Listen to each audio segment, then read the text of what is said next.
SPI is widely used for instrumentation design and engineering throughout the process plant industry.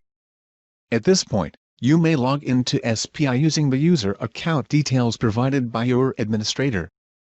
Instrumentation design activities in SPI, such as instrument tag number creation, editing and updating, wiring or loop diagram generation, and others, can only be performed at the unit level of the hierarchy.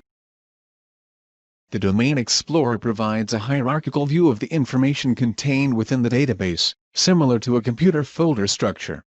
This is the default plant breakdown structure for SPI, where each plant may contain multiple areas, and each area may contain multiple units. The instrument types are organized by process function. We're going to create an instrument profile for a flow transmitter, so we select flow from the process function drop-down list. In summary, an instrument profile is a collection of default properties and settings that may be applied when creating new instrument tags. This concludes our discussion of instrument profiles. You may now continue to the next unit.